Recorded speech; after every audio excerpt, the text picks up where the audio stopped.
விஜய் தான் நடிப்பார் அப்படின்னு சொல்லிட்டு நீங்கள் இது நான் அனௌன்ஸ் சொல்லிட்டேன்னா பண்ணியிருந்தீங்க. ஒரு நிமிஷம் செந்தில், மைக் ஒரு மைக் வாங்கி செந்தில் ஒரு நிமிஷம் செந்தில், மைக் வாங்கிக்கோங்க சார். இது கேள்வி இல்லை, பாராட்டு. அதான் இந்த படத்தில் விஜய் சாருக்கு இந்த படத்தில் அந்த மூலிகை பாட்டு வந்து அவ்வளோ பிரமாதமாக இருந்தது. ரீசெண்டாக அப்படி ஒரு லைன்ஸை வந்து எந்த பாட்டுலேயும் கேட்டதாக ஞாபகம் இல்லை. தமிழர் வாழ்வியல் எல்லா விஷயமே ரொம்ப அழகாக சொல்லியிருந்தீங்க. பிரமிப்பாக இருந்தது. உங்கள் கவிதை தெரியும், இந்த பாட்டு வேறு லெவலில் இருந்தது. பாராட்டுகள் சார். ரொம்ப நன்றி செந்தில் சார். ஏன்னா இந்த பாட்டு உண்மையிலுமே இந்த படத்தில் எங்கள் டீமில் எல்லாருக்கும் பிடிச்ச பாட்டு. ஆனால் இந்த பாட்டுக்கு வந்து பார்த்திங்கன்னா பெரிய பாராட்டே வரல. அது சில நேரம் அப்படி ஆகிடும். நல்ல லிரிக்ஸ் வந்து மக்களால் பெருசாக சில நேரங்களில். ஆனால் நீங்கள் இப்போ முதல் முறையாக சொன்னது இது ஒரு துவக்கமாக இருக்கும்னு நான் நம்புகிறேன். நன்றி சார், நிச்சயம். ரொம்ப நன்றி. பாவிஜி சார், உங்களோட பாடல்கள் எல்லாமே அழகாக இருக்கும். ஸோ இந்த படத்தில் நீங்கள் இயக்குற படத்துக்கு வந்து பாட்டு வரிகள் வந்து பார்த்து எழுதியிருக்கீங்க. அண்ட் ஞாபகங்கள் படத்தில் நடிச்சிங்க. அதன் பிறகு வந்து ஸ்ட்ராபெரி இந்த படத்தில் நடிச்சிருக்கீங்களா? ஏதாவது கேமியோ உண்டா? சும்மா ஒரு சின்ன ரோல் நடிச்சிருக்கேன். ஓகே, அது ஒரு சர்ப்ரைஸாக இருக்கட்டும். சூப்பர். ஜீவா, உங்களுக்கு சுந்தர் சி லாரன்ஸ் மாஸ்லாம் எப்படி பேய் வச்சு நிறைய படங்கள் பண்ணுறாங்க? ஏன்னா தமிழ் சினிமாவில் 100 crore கிளப் மாதிரி இப்போ பேய் கிளப்பில் அவங்களாம் இருக்காங்க, சுந்தர் சி லாரன்ஸ்லாம். இப்போ நீங்களும் ஜாயின் ஆகிட்டீங்க. வரிசையாக பேய் படங்கள் எதிர்பார்க்கலாமா? ஃபஸ்ட்டு 100 கோடி கலெக்ட் ஆகட்டும், அதுக்கப்புறம் நம்ம நிச்சயமாக அதே மாதிரி வரிசையாக நிறைய படங்கள் பண்ணுவோம். Super, thank you. ஏன்னா நீ யாரும் நடக்காதீங்க.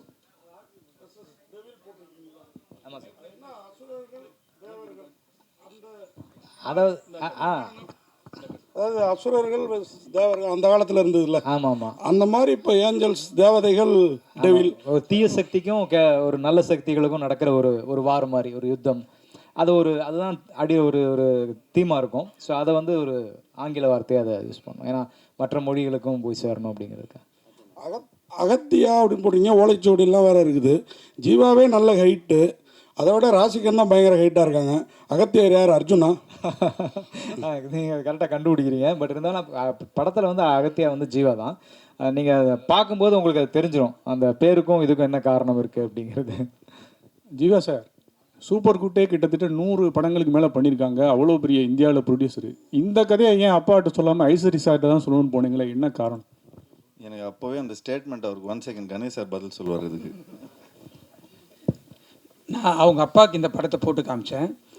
பார்த்துட்டு ரொம்ப நல்லா இருக்குது அப்படின்னாரு. அப்போ நான் ஒரே வார்த்தை சொன்னேன், சார் நீங்கள் செய்ய வேண்டியதை நான் செஞ்சுருக்கிறேன் சார்ன்னு சொன்னேன். நிச்சயமா அப்படின்னு சொல்லிட்டு ஒத்துக்கிட்டு போயிட்டார். சார் வந்து இப்போது அப்பா பார்த்துட்டிங்கன்னா இப்போ ரொம்ப செலக்டிவாக தான் படம் பண்ணுறாரு. அதில் ஏற்கனவே 99 ஒரு படம் வந்து நான் அப்பாவுக்கு பண்ணுறேன்னா. ஸோ இப்போது அதுக்கப்புறம் 100th ஃபிலிம் என்ன பண்ணுறாருன்னு தெரியல. பட் இப்போ அந்த 99th ஃபிலிம் ஏற்கனவே நாங்கள் டிசைட் பண்ணிட்டோம்.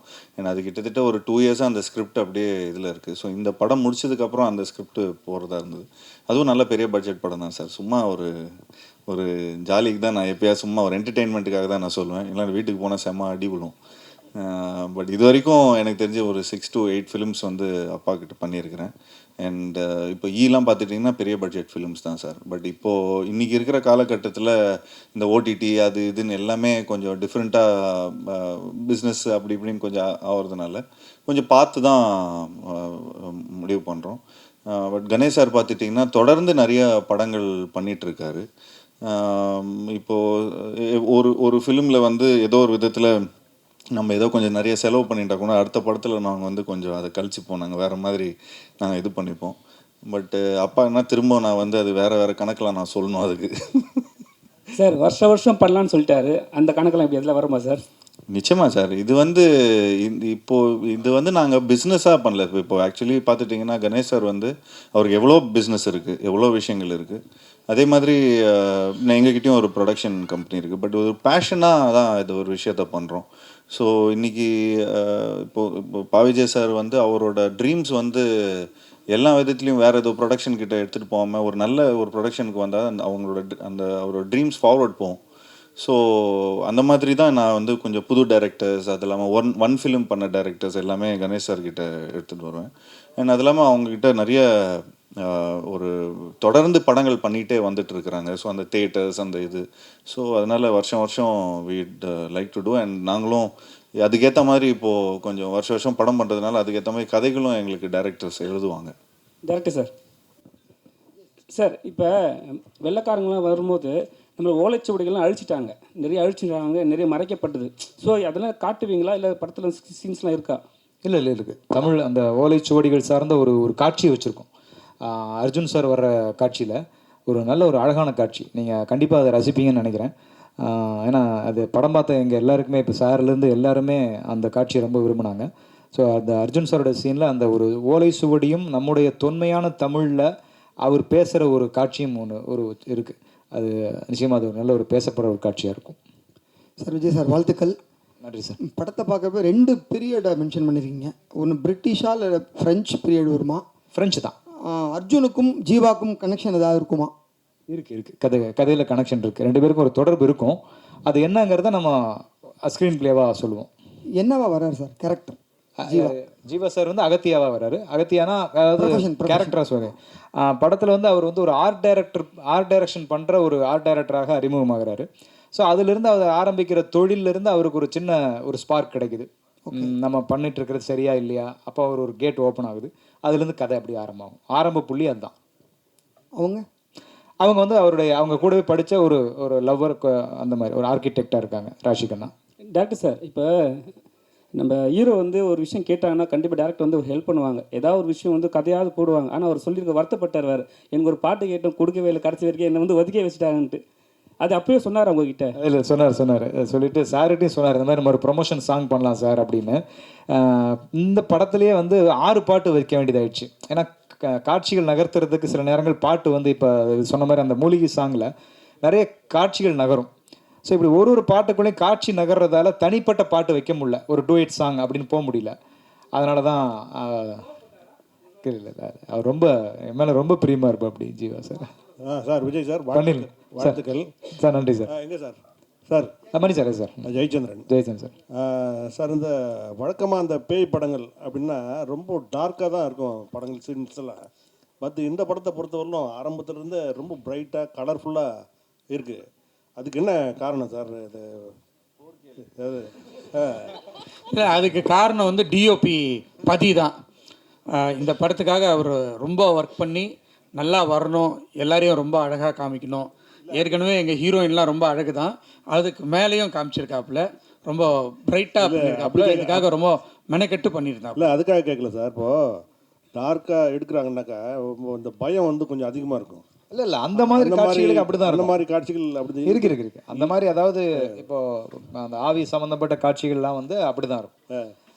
நம்ம மேக்ஸிமம் ட்ரெய்லர் அந்த ஷாட் ரொம்ப இருட்டாக இருக்குன்னு போடலை. ஆமாம். பட் நீங்கள் படமாக பார்க்கும்போது அந்த காட்சிகளுக்கான லைட்டிங்கோ அது அந்த மாதிரி தான் இருக்கும் சார். அப்புறம் ஜீவா சொல்லுங்கள் சார். சார் அது நீங்கள் கேட்டிங்களா நல்லா பிரைட்டாக இருக்கணும்னு, கொஞ்சம் குழந்தைங்கள்லாம் கொஞ்சம் பயப்படாமல் இருக்கிறதுக்காக கொஞ்சம் ஒரு PG-13 ஃபிலிம் சார்.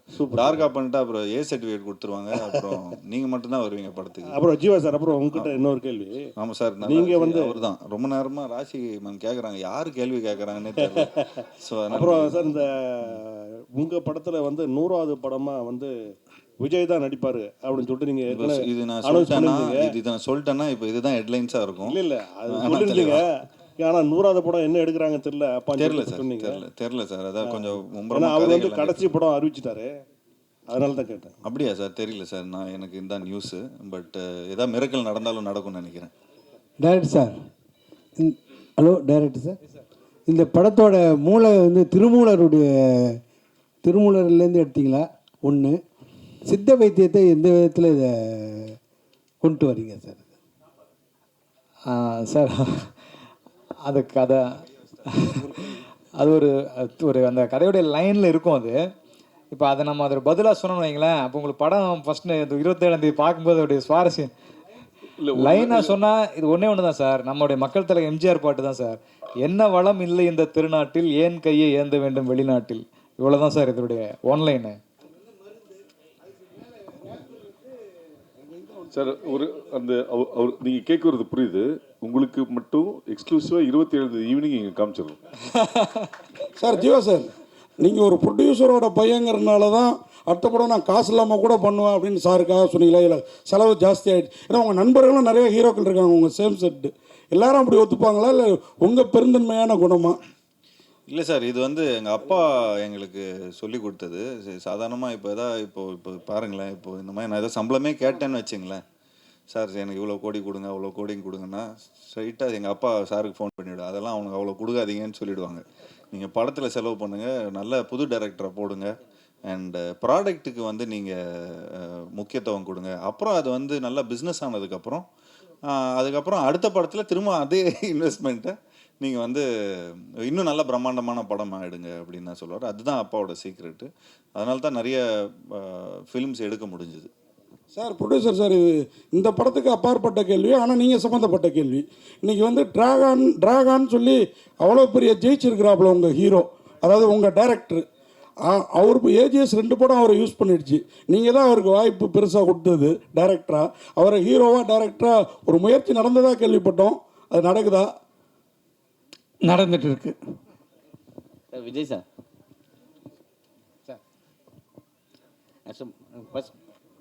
ஃபஸ்ட்டு பாடலாசிரியராக இருந்தீங்க, அப்புறம் நடிகரானீங்க, இப்போ இருந்துட்டு இருக்கீங்க. இருந்துட்டு இருக்கீங்க. நிக்கில் நான் பேசணும்ல வந்துட்டாருல, பாடலாசிரியராக இருந்துட்டு இருக்கீங்க, இயக்குனராக வந்துட்டீங்க, நடிகராகவும் இருந்தீங்க. அடுத்து ப்ரொடியூசராக எப்போ வர போகிறீங்க? இது ஸ்ட்ராபெரி என்னோட படம் தான், நான் ப்ரொடியூஸ் பண்ண படம் தான். பட் இதுக்கப்புறம் ப்ரொடியூஸ் பண்ண மாட்டேன், ஒன்லி டைரக்ஷன் படம் அந்த மாதிரி தான். சித்த மருத்துவம் இப்போ வந்து கொரோனா டைமில் தான் எல்லாருக்கும் தெரிய ஆரம்பிச்சுது. கேன்சர் கூட அதுலேருந்து மருந்துகள் இருக்குன்னு சொல்லியிருக்காங்க. இது முற்றிலும் வந்து ஆங்கிலேயர் அந்த டைமில் தான் அந்த இது அழிக்கப்பட்டதுன்னு நீங்கள் நினைக்கிறீங்களா? இல்லை சார், அவங்க யாரும் நம்மளை அழிக்கவே இல்லை சார். அவன் அழிக்க வந்தவங்கள்ட்ட நம்ம தான் பறி கொடுத்தோம். ஸோ அவன் வந்து அந்நியர்கள் வந்து அழிச்சாங்கங்கிறது அது கதை கிடையாது.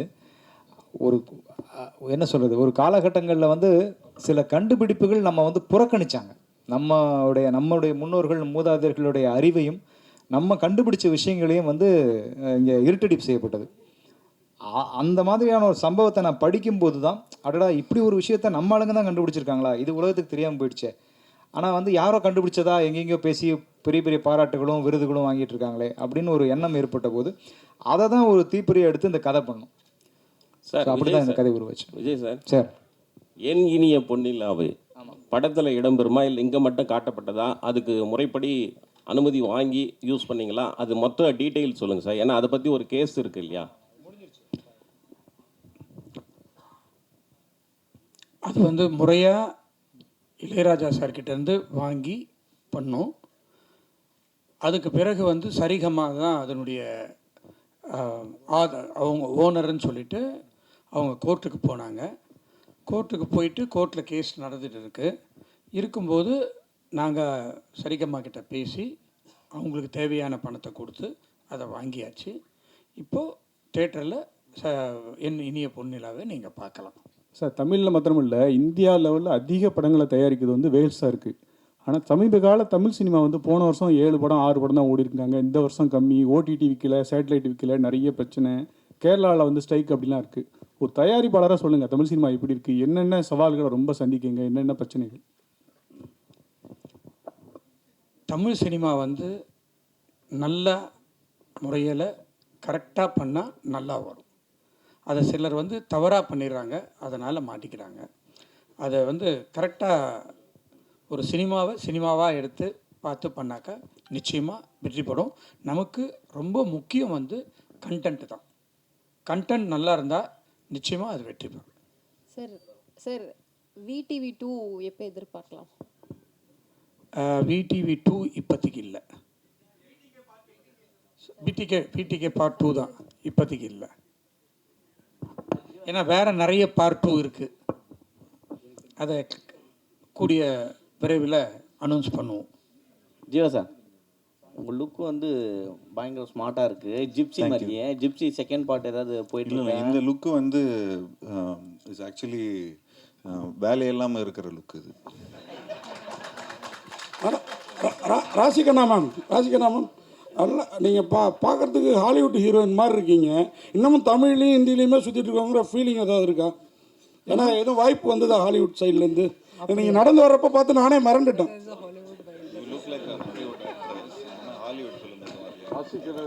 வரலையே சார், நான் வெயிட் பண்ணுறேன். பண்ணணும், ஆனால் பண்ணணும். தேங்க்யூ. நன்றி. இங்கே கோயின்சிடென்ஸாகவே வந்து அகத்தியா அண்ட் சப்தம் ரெண்டுமே வந்து ஒரே நாளில் ரிலீஸ் ஆகுது. ரெண்டுக்குமே வந்து ஈக்குவலான எக்ஸ்பெக்டேஷன்ஸ் இருக்குது. ரெண்டுமே ஹாண்டட் அண்ட் இந்த மித்தாலஜி அந்த மாதிரியான ஒரு விஷயமா இருக்குது. ஸோ இது யோசிச்சிங்களா? இதை பற்றி எதுவும் போயிட்டுருக்கா உங்களோட தாட் ப்ராசஸ் எதுவும்? யார்கிட்ட? Any one can answer. நானா சார் 2 படமும் ஜெயிக்கட்டுங்க. ஏன்னா 2 படமும் ஜெயிக்கட்டும். அவரும் நல்ல டைரக்டர் வந்து அறிவழகன். அவர் ஈரம்னு ஒரு படம் எடுத்திருந்தார். ஸோ நிச்சயமாக ஒரு டெக்னிக்கலாக நிறையா எடுத்திருப்பார். அண்ட் நிச்சயமாக 2 படமும் ஜெயிக்கட்டும். அண்ட் ஸோ எங்கள் படம் இன்னும் கொஞ்சம் நல்லா கலெக்ஷன் பண்ணணும்னு வேண்டிக்கிறோம். விஜய் சார், ஆக்சுவலி இந்த படத்தோட அந்த ட்ரெய்லர்லேயே நிறைய விஷயங்கள் வந்து சொல்கிற மாதிரி இருந்துச்சு. நீங்கள் இதுக்கு இன்ஸ்பிரேஷனாக ஏதாவது புக் இருக்கா? இல்லை இப்போ சொல்லனாலும் ஓகே, எனிதிங் ரொம்ப இம்பார்ட்டண்டான புக் பிஹைண்டில் இருக்கா? இல்லை, இப்போ சார் ஒருத்தர் கேட்ட மாதிரி தான், இது திருமூலர் சம்மந்தப்பட்ட விஷயமானு கேட்டாங்க இல்லையா? அந்த மாதிரி நம்ம முன்னோர்கள் எழுதினது தான். திருமூலரும் அருணகிரிநாதர் எழுதின சில புத்தகங்கள், அதில் இருக்கிற குறிப்புகள். ஸோ இதுதான், இதை வச்சு தான் நம்ம அதை உருவாக்குனது. தீபக் சார், அவருக்கு ஒரு கேள்வி சார். சினிமாட்டோகிராஃபி வந்து ரொம்ப ட்ரீமியாக இருக்குது, நிறைய லேயர்ஸ் இருக்கிற மாதிரி இருக்குது. என்ன சவால் இருந்தது உங்களுக்கு இந்த படத்தோட சினிமாட்டோகிராஃபியில்? ஆக்சுவலாக எனக்கு என்னென்னா சார், நம்ம நிறைய படம் பீரியட் பார்த்துருப்போம். நானே வந்து ரெஃபரன்ஸ்க்கு நிறைய பீரியட் ஃபிலிம்ஸ்லாம் நம்ம தமிழ் படங்களையும் வந்திருக்கோம், இங்கிலீஷ்லேயும் வந்திருக்கோம். எனக்கு இதில் ஆக்சுவலாக டோனெல்லாம் ஒர்க் பண்ணணும்னு சொல்லிட்டு நாங்கள் ரொம்ப பேஸ்லேருந்தே ரொம்ப டிசிப்ளினாக நம்ம நிறைய கலர்ஸ் அவாய்ட் பண்ணிடலாம்னு சொல்லிட்டு பீரியட் போர்ஷன்லாம் நாங்கள் மோஸ்ட்டாக ப்ளூவை டோட்டலாக கட் பண்ணிட்டோம் சார். அதனால தான் எனக்கு ஃபைனலாக டோன் பண்ணும்போது ஒரு டிஃப்ரெண்ட்டான ஒரு லுக்கு கொடுக்க முடிஞ்சது பீரியட் போர்ஷனில். இன்னொன்று வந்து நிறைய ப்ளூ மேட்டில் ஷூட் பண்ணோம். ப்ளூ மேட்னால் நம்ம ஜஸ்ட்டு ப்ளூ மேட்டில் ஷூட் பண்ணிவிட்டு அப்படியே நம்ம போஸ்ட்டில் கொடுத்துட்டா ஒரு பேக்ரவுண்ட் வச்சுருவாங்க, அப்படி கிடையாது. நம்ம வந்து டோட்டலாக அந்த பேக்ரவுண்டில் இந்த எண்டு லேயர் வரைக்கும் என்ன வருதுன்ட்டு ரீட் பண்ணிவிட்டு இங்கே ஃபோர்க்ரவுண்ட் லைட் பண்ணால் தான் நம்மளுக்கு வந்து நாளைக்கு அந்த ப்ளூ மேட்டை நம்ம ரீப்ளேஸ் பண்ணும்போது அந்த லைவ்னஸ் கிடைக்கும். அது கன்ஃபார்மாக இந்த படத்தில் நம்ம வந்து ஆடியன்ஸாக ஒரு விஷுவலாக ஒரு 100% ஒரு விஷுவல் ட்ரீட்டாக இருக்கும். அதே மாதிரி சார் ஒருத்தர் கேட்டார் ரொம்ப பிரைட்டாக இருந்ததுன்னு சொல்லிட்டு. ஹாரர் சீக்வன்ஸ் ஃபுல்லாகவே ரொம்ப ஹாண்டடாக தான் இருக்கும், ரொம்ப டார்க் அது மாதிரி தான் இருக்கும். நாங்கள் எதுவுமே அதை இப்போ நீங்கள் பார்த்து இதில் ரிவீல் பண்ணல. நீங்கள் 27 படம் பார்க்கும்போது உங்களுக்கு அந்த ஒரு ஃபீல் இருக்கும் சார் கண்டிப்பாக. ஜியோ சார், இல்லை வேலை வெட்டியே இல்லைன்றீங்க, லுக்கு சூப்பராக வருதுன்னு சொன்னீங்க. கதை சொல்கிறதுக்கு யாரும் வரது இல்லையா உங்ககிட்ட? ஆமாம், கதை சொல்கிறதுக்கு வரது அப்படிலாம் இல்லைங்க. ஏன் கதை சொல்கிறதுக்கு வரது இல்லை? ஏன் சொல்ல மாட்டாங்க? இவ்வளோ டேரக்டர்ஸ் வந்து இன்ட்ரடியூஸ் பண்ணியிருக்கிறோம். எனக்கு தெரிஞ்சு எந்த ஆக்டரும் வந்து இவ்வளோ புது டேரக்டர்ஸோட ஒர்க் பண்ணதில்லை. ஐ திங்க் அந்த பெருமை எனக்கு தான் போய் சேரும். அண்ட் நிச்சயமாக நான் இப்போது நம்ம பிளாக் படத்தோட டேரக்டரோட ஒரு படம் பண்ணுறோம். அதுவும் கூடிய சீக்கிரம் அனௌன்ஸ்மெண்ட் வந்துடும். அண்ட் அது இல்லாமல் சூப்பர் குட்டுக்கு ஒரு படம் பண்ணுறோம். அண்ட் அது இல்லாமல் இன்னொரு ஃபிலிம் இப்போது நாங்கள் வந்து ரிலீஸ் ஆகணும், ஒரு காமெடி படம் பண்ணி. நானும் ஒரு டேரக்டர் அமைச்சிருக்கேன். ஆமாம், அவரும் ஒரு சந்தோஷம்னு ஒரு டைரக்டர் அமைச்சிருக்காரு. ஸோ இந்த படம்லாம் ரிலீஸ் ஆனதுக்கப்புறம், அந்த கலெக்ஷன்லாம் போனதுக்கப்புறம் அதுக்கு ஏற்ற மாதிரி, சரி பட்ஜெட்டுக்கு ஏற்ற மாதிரி நாங்கள் எங்களோட கதையை கேட்டு அது முடிவு பண்ணலான்னு இருக்கிறோம். ஓகே, என்னது இது? இல்லை அது சஸ்பென்ஸ். அது அனைவருக்கும் நன்றி, வணக்கம். தேங்க்யூ.